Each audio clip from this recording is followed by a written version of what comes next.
자, 이재명 대표가 위증교사 사건 항소심 변호인을 선임했다고 합니다. 그런데 이 사건은요, 아시는 것처럼 1심에서 무죄를 선고받았던 거고요.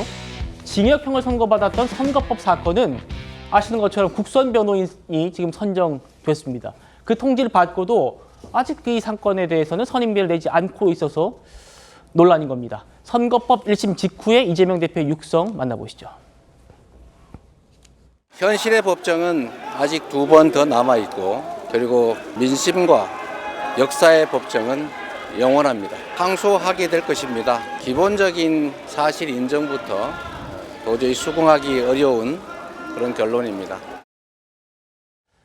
자, 설 변호사님. 지금 선거법 사건이 더 먼저 선고가 있었습니다. 그렇죠? 일주일 넘게. 근데 위증교사 항소심은 변호사를 선임하고 선거법은 안 하고 어떻게 보십니까? 선거법은 1심이 11월 15일 날 선고가 있었고요. 위증교사는 11월 29일 날 선고가 있었었죠. 한 2주 정도의 차이가 있었는데 본인이 무죄, 어찌 보면 그러니까 유리한 어떤 결과를 얻은 재판에 대해서는 변호인 1심에서 변호를 했던 분들을 그대로 선임계를 또 다시 제출을 했더라고요. 뭐 결과가 좋았으니까요. 뭐 당연히 통례적으로 보통 1심에서 결과가 좋으면 항소심에서도 선임하는 경우가 보통이기 때문에 뭐 그런다 손 치는데, 뭐 위증교사 사건은 뭐 저는 뭐 그렇게 특별하게 뭐 이건 뭐 통상적이기 때문에 그런데 선거법 항소심은 좀 이해가 되지 않습니다. 뭐 제가 어떤 보도를 보니까 지금 이재명 대표 측에서는 이걸 맡으려는 변호인이 없어서 지금 선임계를 제출하지 못하고 있다, 이렇게 얘기를 하는데, 제가 아는 사실은 다르거든요.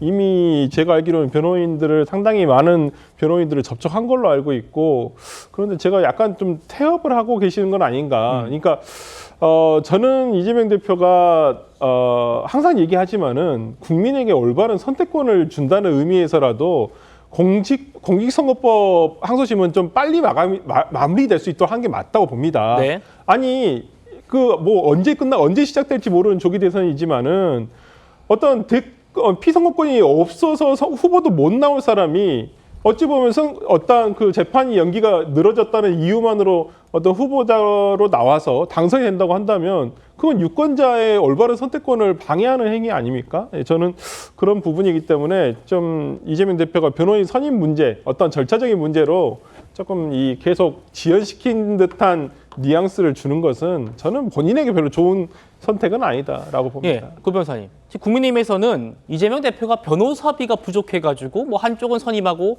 한쪽은 국선 쓰려고 하느냐, 이런 얘기까지 하더라고요. 그렇죠. 그런 얘기 들을 정도로 굉장히 이례적인 행동을 하는 게 맞죠. 이재명 대표는 사실 대장동 변호사들 다 국회의원 만들어줬지 않습니까? 거기에 줄 서면은 배지를 단다라는 걸 한번 보여줬는데 변호하고 있다는 사람이 없을까요? 저는 지금도 이미 실질적으로 선임이 되어 있을 거라고 생각을 합니다. 지금 항소 이유서 작업을 아마 하는데, 항소 이유서를 이제 계속 받지 않으면서 연기를 시켜서 시간을 많이 벌었는데, 시간을 제일 많이 버는 거는 이제 마지막 날짜까지 집어넣는 것이고, 그리고 변호인 선임을 가지고서 한번 핑계를 대서 초반에 미루는 게 가장 유효하거든요. 그래서 제 생각에는 20일 다 채워서 항소이유서 내고, 그때 아마 변호인 아니라 이재명 대표가 본인 이름으로 낼 가능성도 있는 것 같아요. 그리고 선임해서 국선 변호인 취소시키고 다시 또 변호인 바꾸고, 왜냐하면 재판은 초반에 미룰 수 있는 가능성이 제일 높거든요. 그런 비판을 받을지라도 지금 아마 그런 것까지도 아마 할 겁니다. 예, 이렇게 탄핵 정국과 국가적 재난 상황에도 법원의 시계는 흘러가고 있는 그런 모습인데, 이재명 대표가요, 비행기 참사 사고 수습은 수습이고 내란 진압도 중요하다, 이렇게 말했습니다. 들어보시죠. 경제 상황도 안 좋기 때문에 빨리 이런 일들이 수습되기를, 무안에서 벌어진 제주항공 사고는 사고대로 가족들 뜻이 잘 다들어지면 좋겠고, 그러나 국회 일정대로 이게 빨리 매듭이 지어져야지 좀 안심하고 지낼 수 있지 않을까 생각합니다. 그래서 국회도 원래는 내일 본회의를 좀 미루자 이런 얘기도 있었는데, 말씀하신 대로 수습은 수습이고, 내란 사태 진압도 그만큼 중요한 일이라서 내일부터는 정상적으로 진행하는 걸로 해서 본회의는 하기로 했습니다. 오 대변인, 이재명 대표가 그 무안 참사가 발생한 지 1시간 뒤에 탄핵 얘기를 SNS에 썼다가 또 내리는 그런 일이 있었지 않습니까? 국가 재난 상황에도 내란 사태 진압도 그만큼 중요하다 이런 표현을 썼는데 네. 어제 이제 뭐 최병묵 패널은 이재명 대표의 지금 머릿속에는 다른 것밖에 없다 이런 표현도 쓰셨어요. 어떻게 보십니까? 제가 보기엔 이재명 대표님의 머릿속에는 아주 오래전부터 성남시장 때부터 이제 본인밖에 없습니다. 제가 보기에. 국민과 국가를 위한 진심이 전혀 느껴지지 않는다는 것이 저는 국가 지도자로서의 최대 결격 사유라고 생각하고요.